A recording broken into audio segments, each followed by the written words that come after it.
హరే కృష్ణ హరే చెప్పండి అన్నారు. హరే కృష్ణ హరే కృష్ణ కృష్ణ కృష్ణ హరే హరే హరే రామ హరే రామ రామ రామ హరే హరే హరే కృష్ణ హరే కృష్ణ హరే హరే హరే రామ హరే రామ రామ రామ హరే హరే. ఒకసారి హరే కృష్ణ హరే కృష్ణ కృష్ణ కృష్ణ హరే హరే హరే రామ హరే రామ రామ రామ హరే హరే. హరే కృష్ణ. మొట్టమొదట ఆర్ఎస్ఎస్ కార్యకర్తలందరికీ మేము అంతర్జాతీయ కృష్ణ చైతన్య సంఘం తరపున మమ్మల్ని ఆహ్వానించినందుకు వాళ్లకు చాలా ధన్యవాదములు. అది ఇస్కాన్ మందిరం ఎస్బీఐ కాలనీ రామాలయం దగ్గర ఉంటుంది. ఇక్కడ రెగ్యులర్గా సత్సంగం కార్యక్రమాలు జరుగుతుంటాయి. భగవద్గీత, భాగవతం, ముఖ్యంగా ప్రతి ఆదివారం 10 గంటల నుంచి 1 గంట వరకు ఈ కార్యక్రమాలు జరుగుతుంటాయి. మీరందరూ కూడా ఈ కార్యక్రమాల్లో ధర్మం గురించి, మన సనాతన ధర్మంలో, హిందూ ధర్మంలో ఒక ముఖ్యమైనటువంటి అంశం గురించి చెప్పమని చెప్పేసి మమ్మల్ని ఆహ్వానించారు. ఎందుకంటే ఆ ముఖ్యమైనటువంటి అంశమే భగవద్గీత. మన సనాతన ధర్మము ఇంకొక పేరు హిందూ ధర్మం.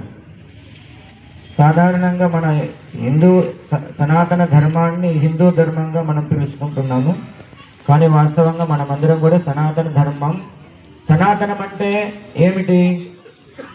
ఇటువంటి ధర్మం. ఇది ఒకరోజు పుట్టింది, ఒకరోజు నశించిపోయేటువంటి ధర్మం కాదు ఇది. అర్థమైంది కదా? సో ఇటువంటి సనాతన ధర్మం మన హిందూ ధర్మంలో మనము హిందువులమని చెప్పుకుంటున్నాము. మనము ఎంతో మందిని, దేవీ దేవతలను, కృష్ణుని, రాముని అందరినీ ఆరాధిస్తున్నాం. కానీ ఆరాధన మంచిదే, పూజ మంచిదే, మనం హిందువుగా బొట్టు పెట్టుకోవడం ఇంకా చాలా మంచిది. కానీ మన ధర్మంలో ఉండే విషయాలను మనం ఆచరిస్తున్నామా లేదనేది ముఖ్యమైనటువంటి అంశం. ఎందుకంటే ఇప్పుడు హిందూ అని చెప్పుకుంటున్నాం మనము, కానీ హిందూ అని అనేటువంటి వాళ్ళ ఇళ్లలో భగవద్గీత గ్రంథం ఉందా? ఇటువంటి భగవద్గీత గ్రంథం ఉందా? ఉందా? సరే, ఎంతమంది చదువుతున్నాడు భగవద్గీత? ఇళ్లలో పెట్టుకోవడం కాదు, ప్రతిరోజు మనం ఏం చేయాలి? చదవాలి. ఇప్పుడు మన ఆర్ఎస్ఎస్ కార్యకర్తలు ఇక్కడ మన కోసం ఎందుకు ఇంత పెద్ద కార్యక్రమాన్ని ఏర్పాటు చేస్తున్నారు? మనలో ఉండే, మనం మర్చిపోయినటువంటి అంశాలను వాళ్ళు గుర్తు చేస్తున్నారు. అర్థమైంది కదా? ఈ భగవద్గీతలో శ్రీకృష్ణ భగవానుడు ప్రతి ఒక్క మానవుడు ఎలా జీవించాలి, ఇదొక గైడ్ లైన్ బుక్ అనమాట. ఇదొక మాన్యువల్ బుక్ అనమాట. మనం ఏదైనా ఒక ఎలక్ట్రానిక్ ఐటెం కొన్నప్పుడు మనము ఆ వస్తువును ఎలా ఉపయోగించాలనేది మనకు ఒక మాన్యువల్ ఇస్తారు. అదేవిధంగా మన మానవ జన్మకు ఇదొక మాన్యువల్ భగవద్గీత.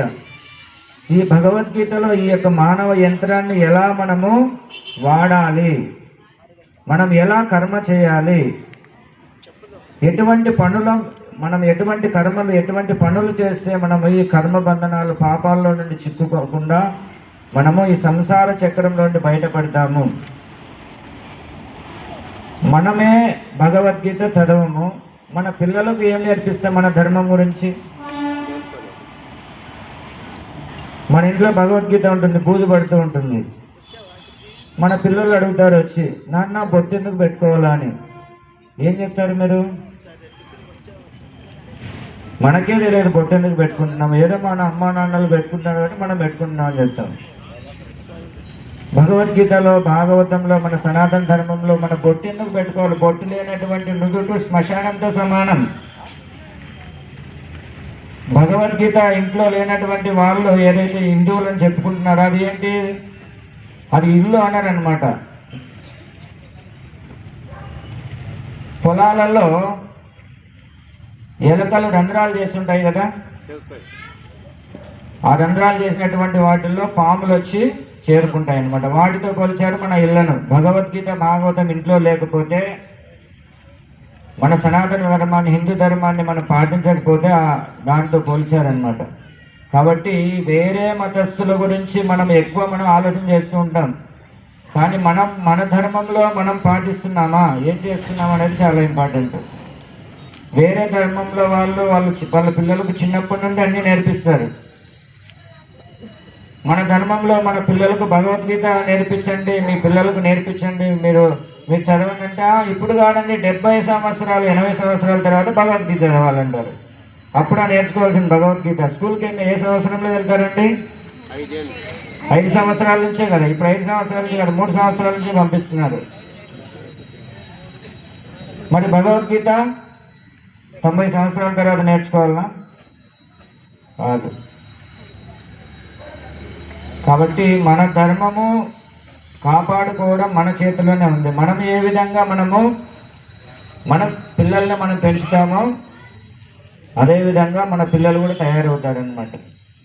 కాబట్టి మన పిల్లలకు మనం చిన్నప్పటి నుండే మన ధర్మం గురించి, మన సనాతన ధర్మం గురించి, మన హిందూ ధర్మం గురించి నేర్పించాలి. గుడికి ఎందుకు వెళ్ళాలి, టెంకాయ ఎందుకు కొట్టాలి, భగవద్గీత ఎందుకు చదవాలి, బొట్టు ఎందుకు పెట్టుకోవాలి, సనాతనమైనటువంటి దుస్తులు ఎందుకు ధరించాలి, ఇవన్నీ మన సనాతన ధర్మంలో ఉండేటువంటి అంశాలు అన్నమాట. చూడండి, కొన్ని ఈ శ్రీకృష్ణ భగవాన్ మీకు అర్థమైందండి. రీసెంట్గా మనం చూసినట్లయితే ప్రధానమంత్రి నరేంద్ర మోదీ గారు రష్యా దేశం ప్రధానమైనటువంటి వ్యక్తికి మన భగవద్గీతను గిఫ్ట్గా ఇచ్చాడు. అర్థమైంది కదా. ఈ భగవద్గీత యొక్క గొప్పతనము మన గొప్ప గొప్ప రాజులు అందరూ కూడా ఆచరించి మనకు చూపిస్తున్నారు, కానీ మనమైతే ఏం పట్టించుకోవడం లేదన్నమాట. కాబట్టి మేము మిమ్మల్ని కోరుకునేది ఏంటంటే, మీ ఇంట్లో భగవద్గీత ఏదైతే ఉందో అది బూజు పట్టకుండా దాన్ని మీరు వెలికి తీసి దాన్ని మీరు చదవడం కోసం మీరు ప్రయత్నం చేయండి. ఎవరికి ఈ సంస్కృతము, ఈ శ్లోకాలు మాకు అర్థం కావాలి అని చెప్పొద్దండి. ఈ భగవద్గీత అనేది తెలుగులోనే ఉంటుంది. మీ ఇంట్లో ఎవరికైనా ఈ భగవద్గీత, ఇది ఇస్కాన్ భగవద్గీత యథాతథం. ఎందుకంటే ఈ ప్రపంచంలో 600 ఎడిషన్లు భగవద్గీతలు ఉన్నాయన్నమాట. ఇది ప్రపంచవ్యాప్తంగా 80 భాషల్లో ప్రింట్ అవుతున్న గ్రంథము. అక్కడ మన ఇస్కాన్ బుక్ స్టాల్ ఉంది, మీరు వెళ్ళేటప్పుడు అక్కడ లభ్యమవుతాయి. ఒకవేళ మీకు ఇక్కడ తీసుకోలేకపోయినా అక్కడ ఎస్బీఐ కాలనీ రామాలయం దగ్గర ఇస్కాన్ ఉంది, అక్కడైనా మీరు భగవద్గీత తీసుకోవచ్చు. సో నేను ముఖ్యమైన అంశాలు ఏం చెప్తున్నానంటే, మనం చూస్తున్నాము బంగ్లాదేశ్లో చూస్తున్నారు కదా, ఎంతమంది హిందువులను వాళ్ళు చంపారు. అక్కడ ఒకటే ఒక ఆశ్రయం ఉంది. ఏంటి ఆశ్రయం? ఇస్కాన్.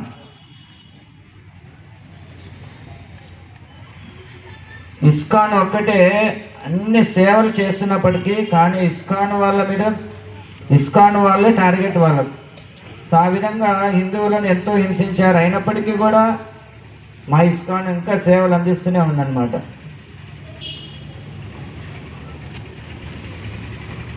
ఇంకా చాలా చాలా అంశాలు ఉన్నాయి మనం చెప్పుకుంటూ పోతే. మన భారతదేశంలో, మన భారత భూమిలో మనం జన్మించామంటే యాక్చువల్లీ మన సాధారణ విషయం కాదనమాట.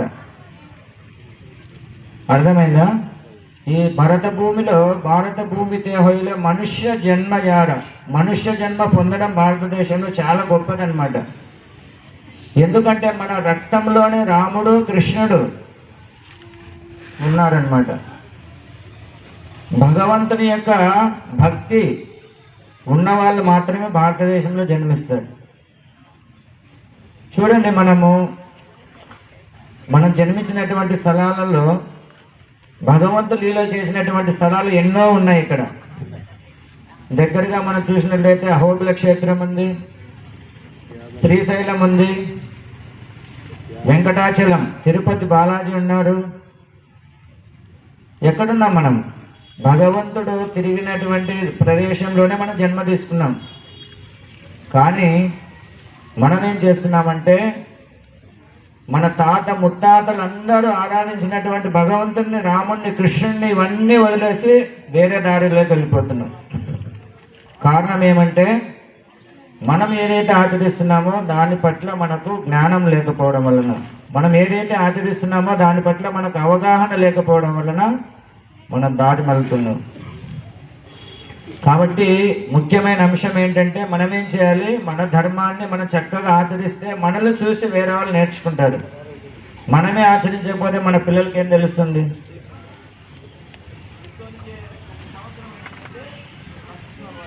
ఓకే, చాలా చాలా ధన్యవాదాలు మాకు ఈ యొక్క అవకాశాన్ని ఇచ్చినందుకు. సో మీరందరూ కూడా మేము ఒక్కటే కోరుకునేది, భగవద్గీతను చదవండి ప్రతిరోజు. మన జీవితంలో ఉన్నటువంటి సమస్యలన్నింటికీ పరిష్కారం ఈ భగవద్గీతలో దొరుకుతుంది.